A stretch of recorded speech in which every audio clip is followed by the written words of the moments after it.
families, creating a lifetime of memories. Sadly, some families are denied these important moments due to the sad practice of alienation. These are families divided. Hello, everyone, and welcome to this week's edition of Families Divided TV. In this edition, Dr. Sue Cornbluth finishes her two-part series with Dr. Colleen Murray on the mindset of the alienated parent.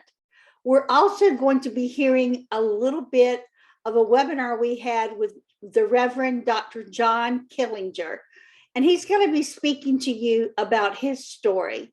And it's a really sad story. He's been alienated from his grandchildren for such a long time. So take a listen to him. We're also going to hear from Dr. Mark Mosk, who will be one of our presenters at our upcoming virtual conference, September 9th through the 11th. I'll be sharing more about that at the end of our program. Right now, we're going to have some messages. At Victor's Crown, our focus is on you, our clients. When you arrive, our goal is that you will feel at home, from our welcoming atmosphere to our serene surroundings. Everything we do at Victor's Crown is done with our clients in mind. We have comfortable seating areas for both adults and children. A large screen TV with surround sound where clients can be occupied with wholesome entertainment while they wait. We offer complimentary refreshments such as coffee, tea, water, and snacks. Due to the present COVID pandemic, our in-person appointments are restricted to selected cases, and those are held in our luxurious outdoor open-air meeting space that we affectionately refer to as the COVID Cabana, which was built specifically for our clients to offer them the most comfortable and relaxing outdoor space available. All our other clients are offered secured web-based telemed sessions where they can connect with us from anywhere in the world. All you fellow grandparents, I know how hard it is to have grandchildren you aren't allowed to see or to spend time with. Little people who are carrying your DNA in them, who may even look like you and walk like you and talk like you, who are the logical heirs of your very being, both physically and emotionally. I probably don't need to tell you that your situation seems to be epidemic right now. I'm not sure why that is, but it's true. I'm an old man, and I don't remember ever hearing about this kind of family problem until a few years ago when it happened to my wife, Ann, and me, and she wrote a book about our experience called A Son is a Son Till He Gets a Wife, How Toxic Daughters-in-Law Destroy Families. She called it that because her mother, who was a wise old woman and full of aphorisms, always said that a son is a son till he gets a wife. A daughter's a daughter all of her life. She herself had 4 sons and 2 daughters. And in her experience, the daughters came home a lot more often and were much more reliable and supportive than the sons. I know that that book has hit a nerve with a lot of people, and both Family Access, where you're hearing me right now, and an organization out of Florida called Alienated Grandparents Anonymous sprang out of it almost magically because it's such a common experience.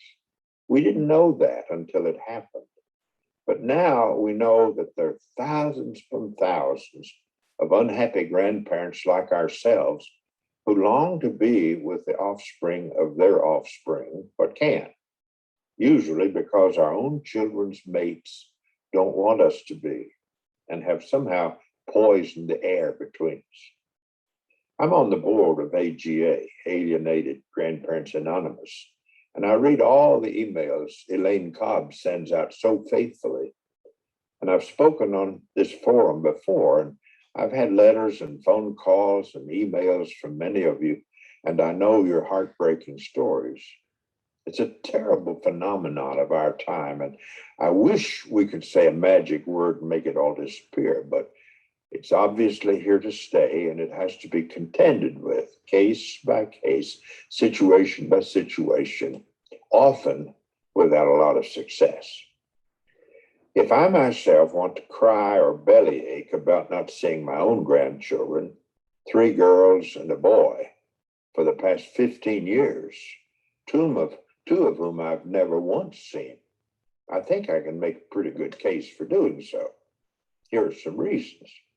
First, they don't live halfway across the country from me the way some grandchildren do from their grandparents. They live only 30 or 40 minutes away, depending on how heavy the traffic is. Second, my wife Ann became ill with colon cancer a few years into this standoff, and I'll always believe it was the awful stress on her unrequited motherly love that caused her to develop the cancer.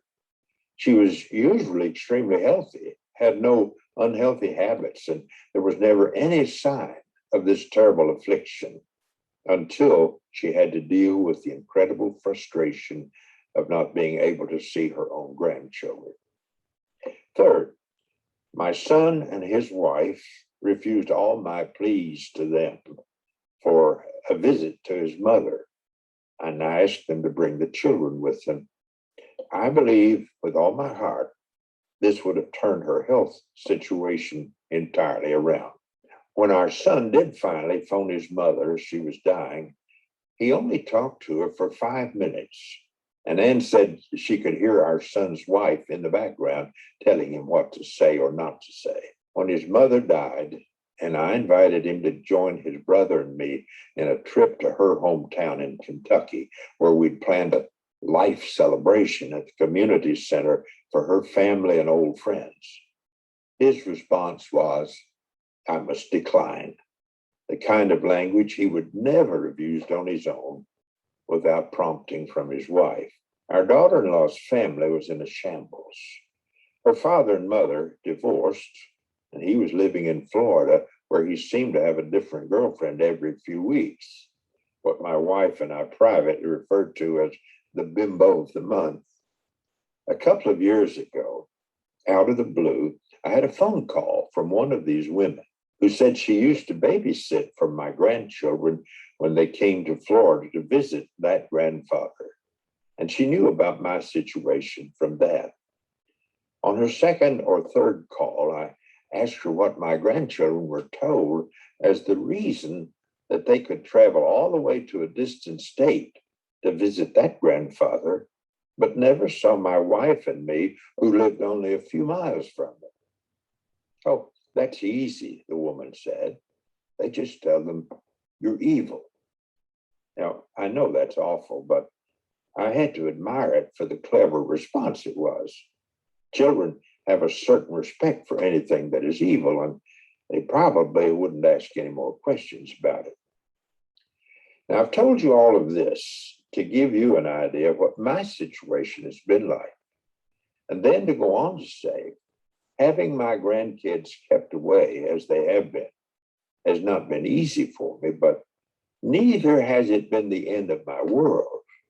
It could have been if I had let it, but it wasn't.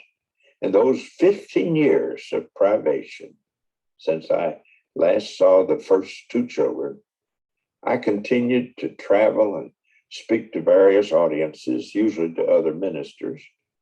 For 1 year in there, I became the interim pastor of Norman Vincent Peale's old parish in New York City, called the Marble Collegiate Church on Lower Fifth Avenue. I published a dozen or so books, maybe more than that, most of which I wrote during that period. I cared for my dear wife for about 2 years as she struggled with cancer and chemotherapy. That was certainly not easy, and I buried her. Finally, through my attendance at something called a spouse loss group in a local spiritual care center, I met someone who had lost her beloved husband after more than 50 years, and I married her, so that we had to combine our 2 households and adapt to some new ways of living. During all that time, I kept up with dozens of old friends and family members by phone and email and in person, and learned to be part of a whole new family as my wife Gloria had 3 grown daughters and 5 granddaughters, all in a happy, active relationship, and most of them living within a short distance of our home. I continued to care for my health, which takes a lot more care when you get older than it once did. And I published 3 books of letters to my grandchildren, which I have not yet given to them, but will do so once they leave home to go to college, and their parents can't confiscate them. All of which is to say, if I need to point it out at all, that not seeing my grandchildren in all those years has not been the end of the world for me. That I wish I'd been able to have my grandchildren around me for love and support through the worst of those times. You bet I did. I really needed them, but I'm still here and they're still there, still only half an hour away. And I hope that someday I'll get to be with them again and have a wonderful relationship that we should have been having all along. There will be great rejoicing if that ever happens, especially in this old man's heart.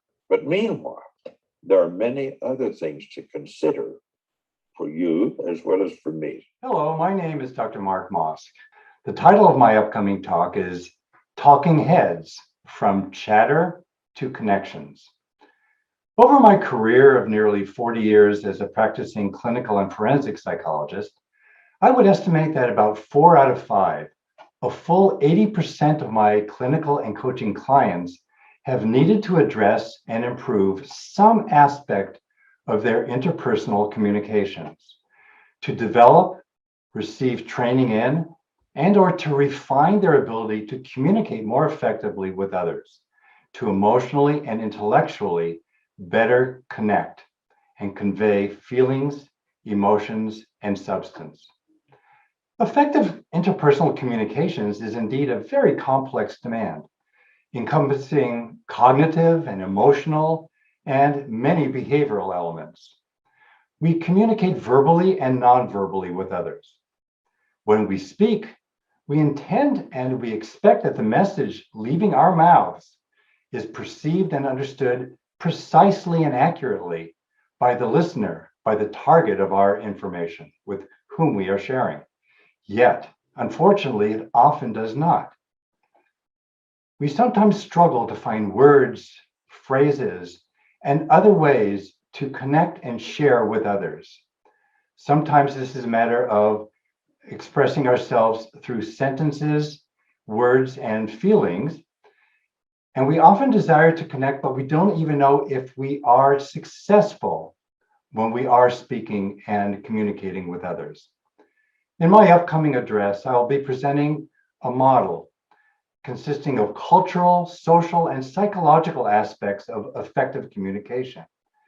And I'll offer specific skill-building techniques that we use as professionals in coaching and in therapy to enhance clients' capacity to effectively communicate and connect intellectually and emotionally with the people with whom they are interacting. You know, this need is especially acute for people who find themselves in high conflict situations, such as those people experiencing parental alienation. I'll be sharing specific real-life scenarios of this type of conflict from my own caseload and present a comprehensive overview of the broad and fundamental types of skills required to communicate effectively, to build relationships in a meaningful way, and to enhance one's emotional well-being and functioning. I look forward to seeing you at this year's conference in September. Thank you very much. Where do you find that people get stuck? I find it's in the weight, in the longevity of it. And I always say, you know, it's like you just mentioned, you didn't get here overnight, so it's not going to get fixed overnight. Mm-hmm. But where do you find that clients get really stuck?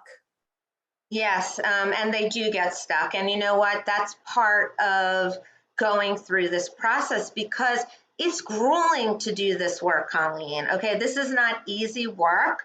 It's gut-wrenching at time. And I think where people get stuck is that they're trying and trying for a long time, and they keep sending messages and they keep sending messages. and they're not getting anything back. So this is really like a roller coaster. Even with that client, there were many times during the process where she wanted to quit. But this is what I say to clients.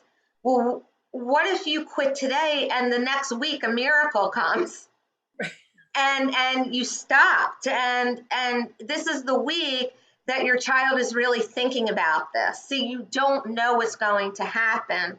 So that encourages them to move on.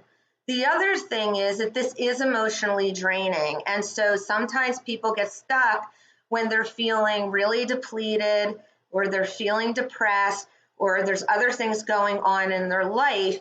And that is where we step in and we say, let's talk about what's really going on in your life right now. And that's going back in and doing more inner work. And usually when you can tap into that, they become rejuvenated and hopeful again to move forward. Look, the bottom line is this just is not easy to deal with. And you need somebody in your corner that is really going to be your teammate and cheer you on when you feel like you can't do it anymore. Yeah, so it sounds like if there's any professionals in our audience today, that the professional really has to become a real team member and really dig in with the client to encourage them and guide them and lead them when they can't lead themselves, and walk beside them through this very difficult journey until they can take the lead themselves and take that baton and move on. Yeah, I love that you just said that. And I was thinking about that as you were speaking, that, as your therapist or your coach or your teammate in all of this, we are all there to help you and guide you. But the goal at the end is to set you free on your own so that you can learn the skills to continue this if you have that opportunity to reconnect with your children. And I've seen many times, Colleen, I don't know if you have, that you're working with clients, but sometimes they're depending a little bit too much on us to write the stuff or say it for them. And then when we leave them, they cannot sustain it. So that is why I work with clients to really help them write the stuff on their own, have it be authentic in terms of what they were writing. Because early on, I saw too many times where we were doing too much work for them. And then once they left, the relationships with their children deteriorated again. I completely can relate to that. I've seen that. I've seen great clinicians burn out very quickly because it is, by the time somebody comes to you, an alienated parent comes to you, they are so far depleted of their energy and their inner strength and their inner beliefs that they really just want somebody to like carry them for a little while. And maybe that has to happen, but it can't become a dependency thing. Right. Timeline. I agree with that. And you're absolutely right. Look, in the beginning, anybody that has experienced a trauma like this or any trauma in life needs someone to be there to carry them for a little so that they can become stronger. But as clinicians, we are there to take you from being a victim to a survivor and even then thriving after. We're not really doing our job to the best of our ability if we continue to be a crutch for our clients. But what I see mostly is that the clients that come through our practice, they become empowered by the end, and they are able to do it because they've learned the skills. They learn how to write things back where they feel empowered. They learn not to react impulsively all the time. So these are the skills that parents need to learn so that they can become stronger and more confident. I absolutely love that you said a survivor and a thriver. That is my motto. Don't survive, thrive. True. I love that. So that really resonates. So I love that we have had the opportunity to talk today about the alienated parent and the special considerations that need to be taken with these parents and the help that they really need. And you've kind of outlined a blueprint kind of where they need to go and what they can kind of look for in a therapist too, knowing that if they're going to get a therapist or a coach, they need to find somebody that is going to walk through the whole process, not just give them one thing to do and then Yes. on your own. It's a process, and they need to have their mindset focused on, as I like to say, sit down, buckle up, and let's go for a ride, because this is going to be a ride. Well, I love that you say that. I mean, really, do you want to be the passenger on the bus, or do you want to be the driver? That's how I like to look at it. And I'd rather be the driver, especially in this situation where you have many parents on the other side who are twisting or manipulating or causing all kinds of difficulties where you don't feel in control. I mean, I think that's the first thing we hear from parents is, I feel broken, I feel robbed, and I'm pointing the finger at the other parent constantly, but that doesn't get you anywhere. Taking control of what has happened and having tools to use to move forward is what changes things. Absolutely. And you mentioned this at one point, that forgiveness. I think that forgiveness is a huge tool that they can have in their toolbox. And so many people get stuck on forgiveness is acceptance of it, or forgiveness is abolishing anything that could happen to them next. Right. And that's not true. And it's a really hard and concept because I think in our society, that's how we have propagated forgiveness, to reframe that for them in a way that forgiveness is actually a releasing of oneself. Yes, I'm glad you brought that up as well. Forgiving is not forgetting, and you shouldn't forget, because you should remind yourself that, who this person is at the end of the day. But I think forgiving the other person, that's not about them, that's about you. As you said, that's about freeing up that energy within you to move forward in a positive way that will open up the door to so many things in your life, which one of them is the reconnecting with your child, because your child has always or is picking up on the conflict that is going on between you and the other parent. I don't care what age the child is. I've talked to adult children, young children, they all say the same thing. I wish my parents could just get along. Right. I hear that quite often too, that is the cry of their heart. Yes. That they just wish that their parents, or a lot of times they'll say, I just wish the adults could work it out. I mean, that's the bottom line in any relational conflict. You just really want to work it out. It takes so much more energy to stay angry at somebody than making peace. Absolutely. Yeah. Well, Sue, it has been fantastic talking to you today and really digging into this subject. Thank you so much for spending time with us. And for our audience, Sue's going to tell you where you can find her if you wanted to look her up. Can you just give them that information? Of course. Thank you. It's been such a pleasure to join you today and give this information. I hope it's helpful to the viewers that are watching. You can contact me at www.drsueandyou.com. That is drsueandyu.com.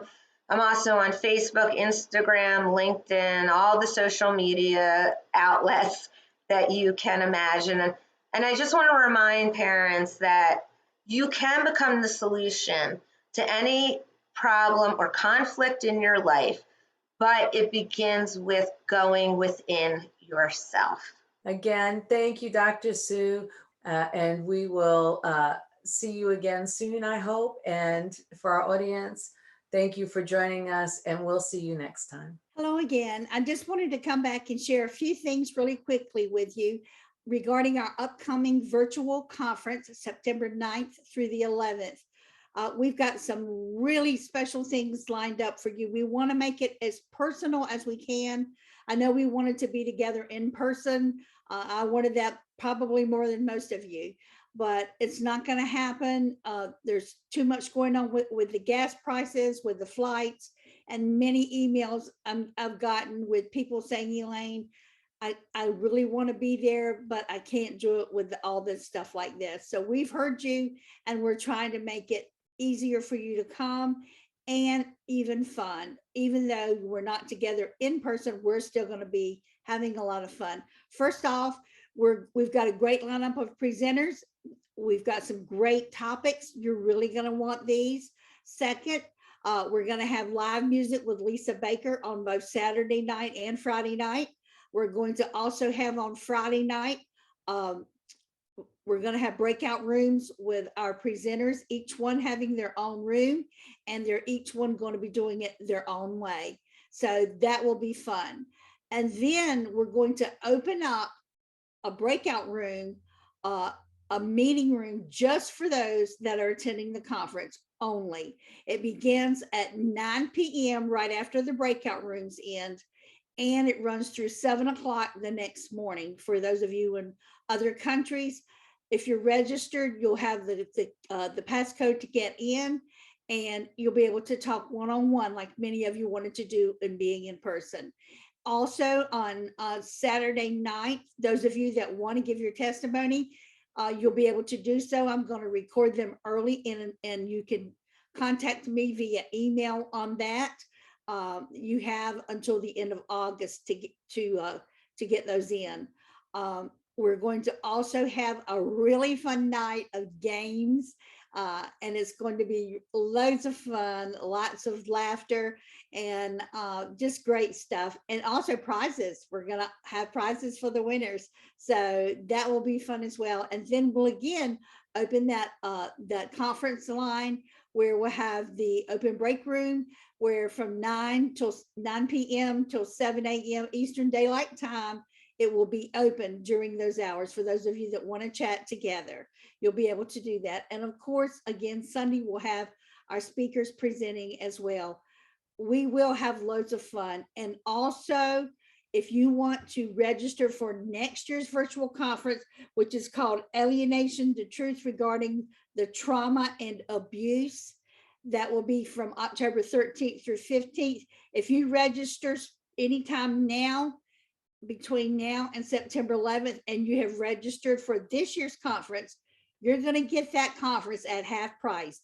Basically, people, you're going to be getting 2 conferences for less than what most conferences cost you. So please register, go to the website, look at all the information, email me if you have any questions, and I'll see you in September. Next week on Families Divided TV, Dr. William Bernet speaks on misinformation regarding parental alienation.